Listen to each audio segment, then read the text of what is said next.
척추관 협착증이 있고 그리고 왼쪽 종아리 통증이 있으면서 100m 정도 걸으면 쉬었다 다시 걸어야 하는 증상이 있는데요. 앞에 그 김태현 원장님이 말씀하신 것처럼 척추관 협착증의 일반적인 증상과 거의 동일합니다. 일단은 아까 구조적인 거는 아까 김태현 원장님이 잘 설명을 해주셨고요. 조금 덧붙여서 얘기하자면은 아까 전에 그 척추관이라는 거는 보통 척수가 지나가는 뇌에서 나오는 척수가 지나가는 통로인데요. 보통 그 통로는 지름이 한 15mm 정도 됩니다. 사람들마다 개별 차이가 있지만 15mm 정도는 조그마한 동전 모양 정도 크기가 될 거고 이게 12mm 어떤 특정한 이유에 의해서 이게 좁아져서 12mm가 되거나 아니면 더 심해져서 좁아져서 10mm 정도가 되면 극심한 신경 증상을 보통 나타나게 됩니다. 그렇다면 척추관 협착증은 왜 생기는지에 대해서 간단하게 말씀을 드리겠습니다.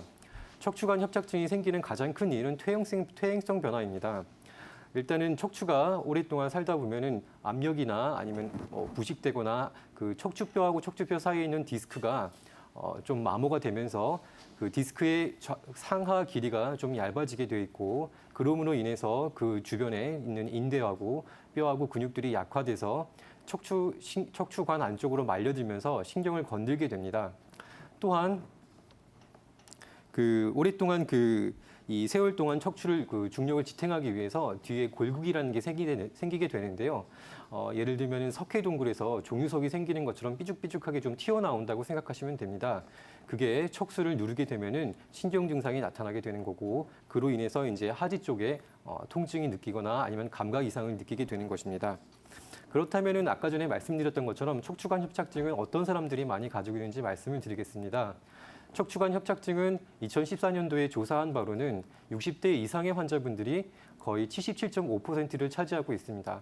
아까 말씀드렸던 것처럼 척추관 협착증은 보통 퇴행성 변화에서 일어나기 때문에 나이가 많으신 분들한테 보통 발생하는 편입니다. 예, 환자분께서도 아무래도 그 퇴행성 변화가 이제 집중적으로 일어나고 있는 60대이시기 때문에 아무래도 척추관 협착증에 대해서 의심해 볼 필요가 있어 보입니다. 한편 그리고 척추관 협착증과 감별해야 되는 증상들이 몇 가지가 있는데요. 가장 처음에 얘기한 것이 추간판 탈출증입니다. 우리가 흔히 허리 디스크라고 알고 있는 증상인데요. 그 추간판 탈출증은 척추뼈하고 척추뼈 사이에 있는 디스크가 압력에 의해서 뒤로 밀려 나와서 척수를 건들게 되는 증상입니다. 척추관 협착증 증상은 보통 허리를 뒤로 필 때 통증이 나타나는 반면 추간판 탈출증은 허리를 숙일 때 보통 통증이 나타나는 편이죠. 또 하나 감별해야 되는 점은 이상근 증후군입니다. 그 고관절에서 고관절을 바깥으로 돌려주고 있는 이상근이라는 근육이 있는데요. 이 근육이 과긴장을 하게 되면은 그 이상근 아래에 있는 좌골신경이 눌리기 때문에 하지 쪽으로 신경 증상이 나타나기가 쉽습니다. 또 하나 구별해야 되는 게 척추 전방 전이증인데요. 이 또한 척추가 아랫뼈에 비해서 윗뼈가 앞으로 배 쪽으로 밀려 나오면서 그 여러 가지 다양한 신경 증상과 통증을 유발합니다. 보통 척추관 협착증 같은 경우에는 일직성이 아니라 보통 양측성으로 나타나는 경우가 많은데요. 환자분 같은 경우에는 왼쪽 종아리 통증이 심하다고 호소하신 걸로 봤을 때는 아무래도 퇴행성 질환이기 때문에 추간판 탈출증이나 아니면 다른 기타 여태 퇴행성 질환들이랑 같이 겸해 있을 수 있기 때문에 더 정확한 진단은 근처에 있는 전문 의료기관에서 진단을 받으시기 바랍니다. 간단하게 얘기하면 한의학에서 요통은 보통 10종 요통으로 보는데요. 간단하게 말씀드리면은 신어요통, 담음요통, 식적요통, 좌섭요통, 어혈요통, 풍요통, 한요통, 습요통, 수별요통, 기요통으로 나뉘어집니다. 상당히 다양하게 구별되어 있는데요. 보통 전체적인 몸의 상태에 따라서 요통의 치료법도 조금씩 달라질 수 있습니다. 한의학의 치료는 몸의 전체적인 균형을 통해서 국소적인 증상을 경감시키는 데 목적이 있기 때문에 상당히 유리하고 몸의 컨디션 조절과 그리고 통증의 경감 두 가지의 토끼를 한꺼번에 잡을 수 있는 좋은 치료 방법이라고 생각됩니다. 운동과 생활관리에 대해서는 그냥 간단하게 말씀드리겠습니다. 요즘에 많이 덥죠? 예, 폭염 때문에 땀을 많이 흘리게 되는데 보통 사람들이 땀을 많이 흘리게 되면은 염분, 짠 음식들을 보통 많이 먹게 되어 있습니다. 하지만 나트륨을 많이 섭취하게 되면은 나트륨이 우리 체내에서 그 대사가 되는 과정에서 칼슘도 같이 대사가 됩니다. 그래서 골다공증이 생길 위험이 큰데 아무래도 퇴행성 질환을 가지고 계신 분인 만큼 짠 음식을 피하시는 게 아무래도 예방하는 데 도움이 될 거라 생각됩니다. 에 대해서 잘 설명을 해주셨는데요. 전 조금 더 구조적인 입장에서 한번 설명을 해보자 합니다. 일단은 그 1년 전부터 종아리부터 발바닥까지 시린 증상이 있었는데 이건 신경 증상입니다. 게다가 이제 여름에도 시리고 하루 중에는 저녁에 가장 심하다고 하셨는데 이것 또한 여름 같은 경우에는 덥기 때문에 보통 이제 시린 증상이 뭐 정상인 같은 경우에는 잘 느끼기가 힘들지만 신경이 눌린 증상이 있었을 때 이 역시 이제 하지 쪽으로 신경 증상이 나타날 수 있다고 볼 수 있습니다. 그리고 예전에 척추 전방 전이증이 있었으나 현재는 안 아프다고 했는데 척추 전방 전이증이라는 거는 꼭 그 항상 통증과 요통과 항상 동반되는 질환은 아닙니다. 보통 20대나 30대의 경우에는 보통 통증 위주의 어떤 증상이 나타나지만 40대 이후에는 통증이 없이 신경 증상으로 나타나기도 합니다. 그렇기 때문에 저는 이제 척추 전방 전이증이 약간 좀 심해져서 생겼을 거라고 의심을 해보고 있고요. 사실은 척추 전방 전이증은 엑스레이 같은 경우로 간단하게 이제 진단을 할 수 있기 때문에 확실하게 이제 감별 진단을 해보는 게 필요하다고 생각이 듭니다.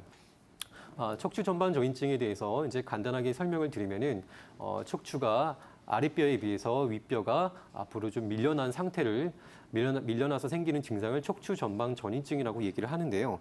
보통 척추뼈 뒤에 있는 후관절에 있는 뼈나 인대나 있던 근육들이 퇴행성으로 변화가 돼서 떨어지는 경우도 있고 선천적으로 그 척추가 앞으로 분리되어 있는 경우도 있고 그리고 낙상이나 아니면은 교통사고 같은 어떤 특수한 어떤 재해에 의해서 이렇게 증상이 발현되는 경우도 있습니다. 아까 말씀드렸던 것처럼 척추 전반 전이증의 대표적인 증상은 하지 저림과 요통인데요. 실제로 이것만 있는 게 아니라 그 척추뼈가 앞으로 밀려나다 보니까 몸이 앞으로 숙여지게 되고 그로 인해서 뒤쪽에 허벅지 뒤쪽에 있는 근육들, 햄스트링들이 당기기 때문에 약간 뒤뚱뒤뚱 걷는 보행 패턴을 가지게 됩니다. 또 그것만 있는 것이 아니라 뼈가 앞으로 밀려났기 때문에 허리 쪽에 약간 움푹 들어가 있는 홈 같은 게 보일 수도 있고요. 이런 것들로 사실은 척추 전방 전이증을 간단하게 한번 감별해 볼 수 있겠습니다. 사실은 그 아까 감별해야 질환에 대해서 척추관 협착증일 때 아까 척추 전방 전이증이랑 같이 비교해서 말씀을 드렸는데요. 사실은 퇴행성 질환들이기 때문에 혼재돼서 나타날 수도 있고 아니면 따로따로 나타날 수도 있겠지만 사실 가장 정확한 진단은 의료기관에서 하는 게 가장 좋다고 생각이 됩니다. 척추 전방 전이증 같은 경우에 평가를 할 때 메이어딩 그레이드라는 걸로 보통 평가를 하게 되는데요. 사실 평가하는 방법은 많은데 이게 거의 대부분 요즘에 병원에서 하는 평가 방법이라고 생각하시면 됩니다. 척추 아랫뼈에 비해서 윗뼈가 25% 정도 밀려나게 되면 그걸 1단계라고 얘기하고 50% 정도 밀려나게 되면 2단계라고 얘기하고 75% 정도 밀려난 상태를 3단계, 그 이상 밀려난 단거를 4단계라고 보통 표현을 합니다. 보통 병원에서는 3단계, 4단계 정도를 수술 적응증이라고 얘기하고 어떤 병원에서는 1단계나 2단계 정도에서도 수술을 권유하는 병원들도 있습니다.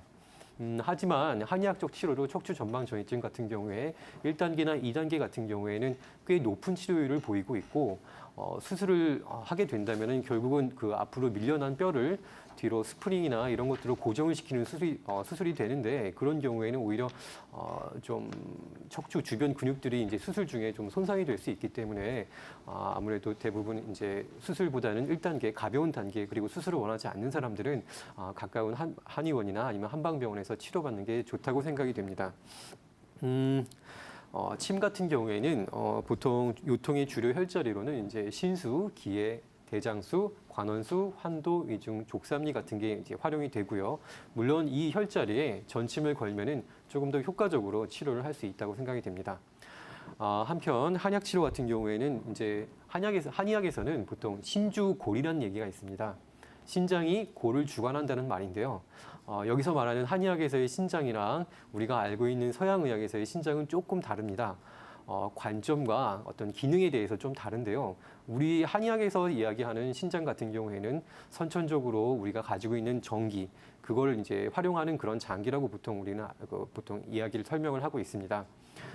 이렇게 이런 신장을 강화시키는 약재로는 보신, 강, 금골 약재들이 있는데 이런 대표적인 약재들로 오가피, 황정, 녹용, 파극천, 구기자 등이 있습니다. 척추 전방 전이증 같은 경우에는 사실은 퇴행성 변화와 마찬가지로 모든 퇴행성 질병이랑 비슷한 식으로 생활관리도 거의 대동소이한 편인데요. 당연히 장시간 앉아 있는 것도 피하셔야 되고 혹시 앉아있게 될 때는 꼭 등받이가 있는 의자에 앉길 바랍니다. 그리고 절대 과격한 운동을 하시면 안 되고 가벼운 운동, 그리고 가벼운 스트레칭 정도, 그리고 때로는 호흡이나 복식 호흡이나 아니면 명상 같은 것도 도움이 되기도 합니다.